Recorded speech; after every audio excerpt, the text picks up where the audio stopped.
Buenos dias. Mr. Duncan Walpole of England to see the governor. I believe he is expecting me.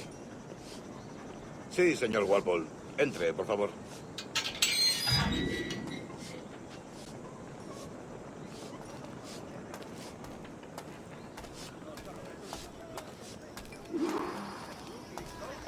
¿Ese es el hombre? ¿Cómo lo llamabas? ¿Asesino? Sí, Duncan Walpole. Debería haber llegado hace muchos días. No me gusta que los extranjeros se paseen por nuestra ciudad. No me fío de ellos. Cállate. El gobernador tiene invitados. Todos franceses e ingleses. Parece un hombre rudo. Le supone un aspecto más respetable. Lleva meses en alta mar. Sé indulgente con él.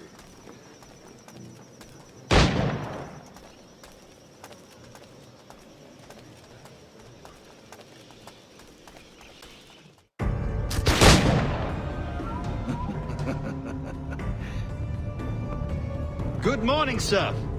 Would I be correct in thinking you are Duncan Walpole? I am indeed. I thought as much. Woods Rogers. A pleasure. The same. I must say, my wife has a terrible eye for description. I'm sorry. My wife. You met her some years ago at the Percy's Masquerade Ball. Ah, quite. She called you devilishly handsome. Obviously a lie to stoke my jealousy. Julianne, our guest of honor has arrived, Mr. Duncan Walpole. Ah. Julien Ducasse. I hope your conversion to our order is an honest one. I have no love for assassins, but even less for liars. I have not come to disappoint. Up for a bit of sport, Duncan? The old man isn't ready just yet.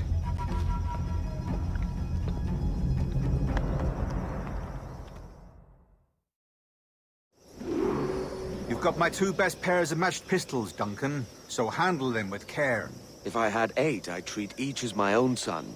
Pull off a few shots if you like, get a feel for it. I once fought beside a man who carried 9 on his person.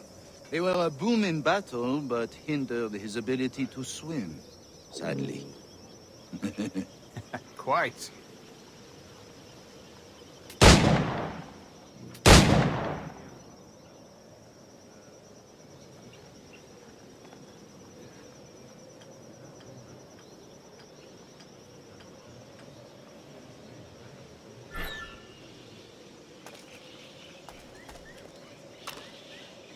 A good kick, yes? I long for the day where one firearm carries 4 bullets, and not the opposite.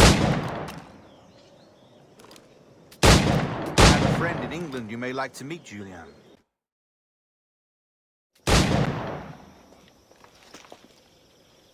Duncan, where are your wrist blades? I've never seen an assassin so ill-equipped. Ah, damaged sadly beyond all repair. Uh-huh.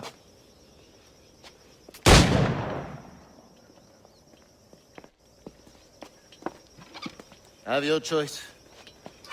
Where did you find all these? I did not find them. I took them. These are souvenirs.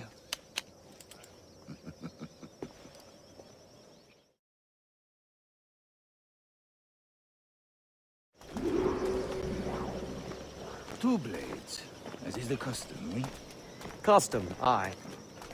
Duncan, will you indulge us with a demonstration of your techniques? Well, We must. We put together a training course in anticipation of your arrival. It would be a shame to leave here without seeing you in action. yes, of course. Well, I mean, if there is time, I would gladly, show you what I know. Here. You see? Situations well suited to your skills. Have a go. A blade in a crowd is always the simplest. Nothing grandiose, just quick and clean.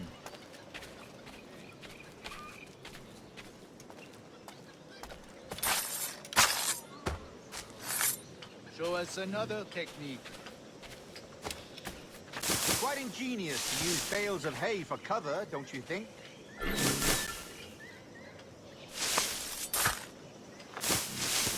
God, that's the spirit. Secrecy. The advantage of surprise cannot be overstated, isn't that so? Especially around a blind corner.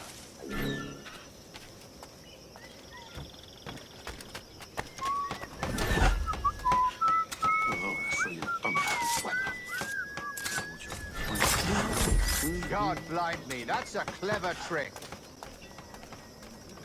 Your aerial kills have a poetic beauty, despite their conspicuous quality. The assassins have trained you well, Duncan. You chose a perfect time to leave them behind. At great risk, I imagine. Betraying the assassins is never good for one's health. Well, neither is drinking liquor, but I am drawn to its dangers all the same. And what is your business here, sir? Are you an associate of the governor's, or a pending acquaintance like myself? Guns, blades, cannons, grenados. Anything that may kill a man, I am happy to provide. A smuggler of sorts. And how is your wife these days, Captain Rogers? Is she, here, in Havana? I trust she's well, but I wouldn't know. I've been in Madagascar some 14 months hunting pirates. It took some work to dislodge the criminals there, but we managed it. In future, I hope to use these same tactics throughout the West Indies. And how did you deal with that kind? Very simply.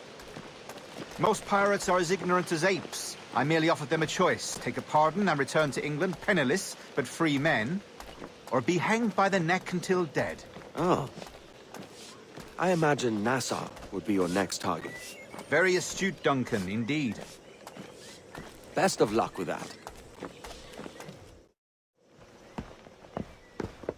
Grandmaster Torres! Mr. Duncan Walpole has arrived. See.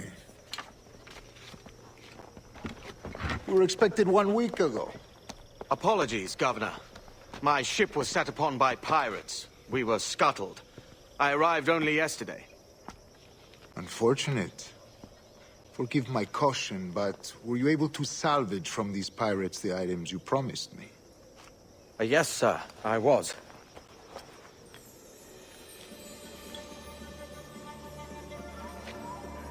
Increíble. The assassins have more resources than I had imagined, but not nearly enough to deter us. It is a pleasure to meet you at last, Duncan. You are most welcome. Come, gentlemen. We have much to discuss.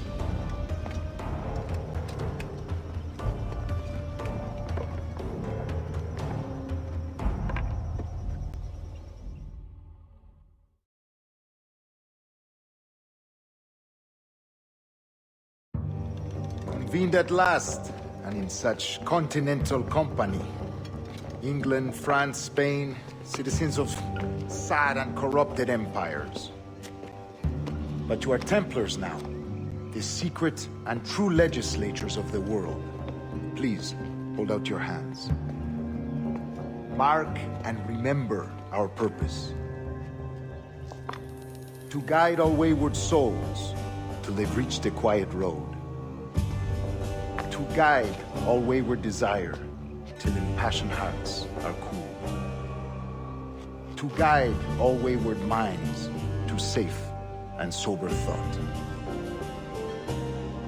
By the Father of Understanding's light, let our work now begin.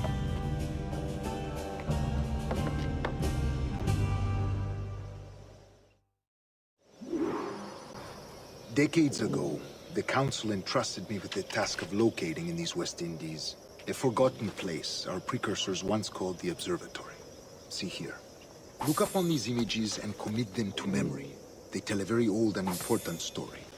For 2 decades now, I have endeavored to locate this observatory, a place rumored to contain a tool of incredible utility and power. It houses a kind of armillary sphere, if you like. A device that would grant us the power to locate and monitor every man and woman on Earth, whatever their location. Only imagine what it would mean to have such a power. With this device, there would be no secrets among men, no lies, no trickery. Only justice, pure justice. This is the Observatory's promise, and we must take it for our own. Do we know its whereabouts? We will soon. For in our custody is the one man who does, a man named Roberts, once called a sage. It has been 45 years since anyone has seen a true sage. Can you be sure this one is authentic? We are confident he is. The assassins will come for him. Indeed they will. But thanks to Duncan and the information he has delivered, the assassins won't be a problem for much longer. All will be made clear tomorrow, gentlemen, when you meet the sage for yourselves. Until then, let us drink. Let us find the observatory together. For with its power, kings will fall, clergy will cower, and the hearts and minds of the world will be ours.